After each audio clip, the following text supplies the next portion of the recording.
Kalau kita masih berpegang kepada undang-undang dasar dan undang-undang yang ada, ya menurut saya tidak ada persoalan dengan Rocky. Saya pikir Bang Jo dan teman-teman emosional saja melihat situasi.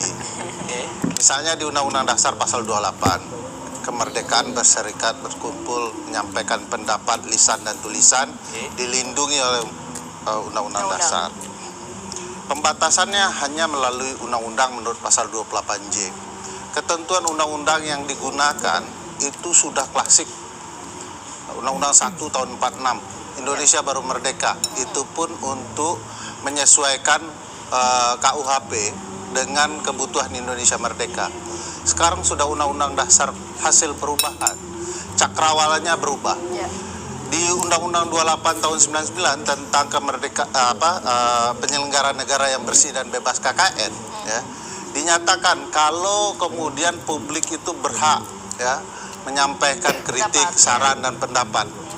Solusinya apa? Tidak ada pelaporan pidana. Solusinya adalah pejabat menyampaikan hal yang kemudian dianggap salah dari penyampaian publik. Semacam klarifikasi ya, gitu. Klarifikasi. Mana yang benar? Karena dia punya seluruh alat kekuasaan untuk menjelaskan. Kritik itu dijawab. Ya, dalam konteks hukum pidana nggak masuk cerita ini. Kalaupun Pak Jokowi merasa terhina, kenapa Bang Jo yang marah? Ya kan? Oleh karena Kader itu, partai beliau. ya, oleh karena itu konsepnya delik aduan. Kalaupun mau digunakan pasal 28, pasal 45 Undang-Undang ITE, ya, tidak masuk juga.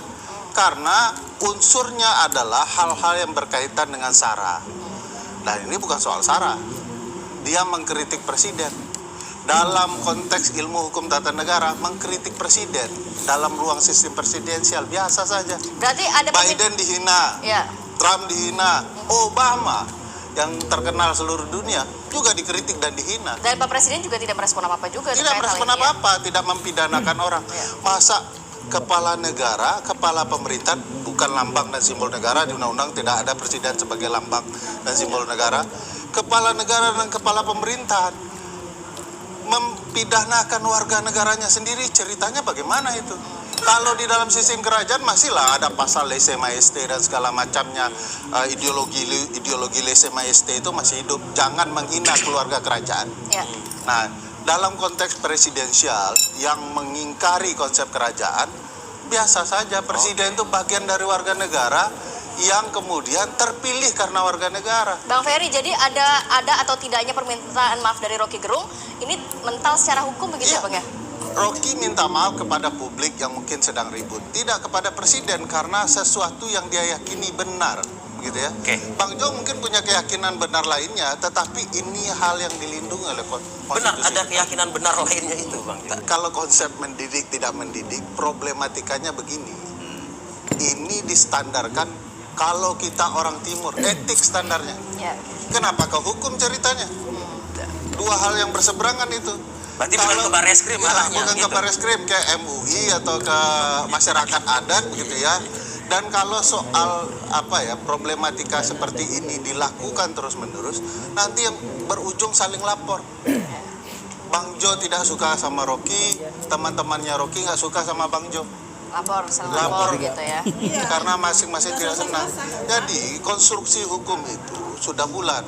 Undang-undang dasar itu bukan Rocky berlindung ke undang-undang dasar. Undang-undang dasarnya yang melindungi Rocky dan kita semua. Baik. Ini sebenarnya lebih kepada etika sih, bukan tadi Bang Ferry mengatakan bukan yang nggak ada hubungannya sama hukum sebenarnya, lebih kepada etika aja di Indonesia. Ya, menurut saya kalau seorang penyelenggara negara tidak siap dikritik, dihina dan katakanlah dicaci maki, ya pilihan tidak usah ikut pemilu. Karena konsekuensinya karena rakyat yang punya kewenangan dan kedaulatan untuk memilih itu kan juga sudah lama tersakiti dengan perspektif mereka masing-masing. Jadi kalau dilihat konteks hukumnya ada dua hal dari pandangan Bang Jo yang kontradiktif. Satu, misalnya beliau menyatakan memaafkan. Loh, Rocky salah ke Bang Jo apa? Kedua, kalau sudah memaafkan masih lapor gitu. Itu dua hal yang berbenturan. Kedua, problematika etik kalau dipidana berat nih. Karena ruang etik ya etik, ruang pidana ya pidana. Bang Jo memaafkan Rocky. Emang salah Rocky ke Bang Jo apa? Kan bukan lo yang dihina. Terus kalau memaafkan, lo kok kau sudah maafkan kok tetap dilaporkan? Nah, ini kontradiksi. Lumrah bagi presiden menerima kritik. Karena apa? Karena dia powerful. Ya. Tidak butuh perlindungan PDIP, Bang Jo dan lain-lain. Semua alat kekuasaan ada di bawah tangan. Iya. Oleh karena itu, presiden sadar betul, baik kritik, pujian, bukan tipikalnya merespon berlebihan. Ya. Catatan orang soal kinerja Jokowi akan dianalisa di kemudian hari.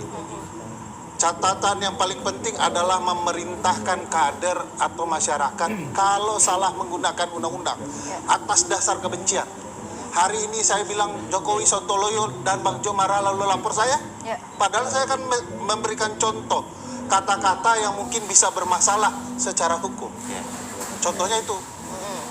Nah bayangkan setiap kita lapor-melapor penuh itu penjara. Padahal targetnya mau mengurangi jumlah yang terpidana agar penjara tidak penuh. Jadi bagi saya ini konteksnya akan sangat politis, ya. Kalau dibaca menjelang 2024 semua kemudian super sensitif ya. Apapun mau dilapor. Saya tidak terbayang kalau kemudian orang saling lapor. Dan menurut saya kalau kita menghormati konstitusi, sistem ketatanegaraan kita, ini harus mulai dipelajari untuk dimaklumi. Jadi Problematikanya kan gini Bang Jo, kalau Bang Jo berperspektif memberikan ruang kepada kepolisian, kepolisian itu bawaan Pak Presiden. Kalau mereka merespon tanpa ada unsur yang jelas dalam ketentuan undang-undang, semua orang akan berpikir ini perintah Presiden di balik layar. Karena ini anak buahnya. Oleh karena itu, sebagai pemegang tampuk kekuasaan, termasuk urusan kepolisian, maka yang seperti ini tidak boleh dipidana, Bang. Bayangkan kekuasaan akan sangat powerful, totalitarian, dan otoriter. Nanti Kata ujungnya seperti Mahatma apa ya, Bang, Gandhi, ya? boleh saya kutip ya. Kalau kemudian mata dibalas mata, seluruh orang di muka Eye for bumi an eye. ini akan buta. Kalau Rocky dibalas dengan pengaduan, seluruh pengkritik akan terpenjara. ya makanya cukup berlaku untuk Rocky Gerung gitu. Karena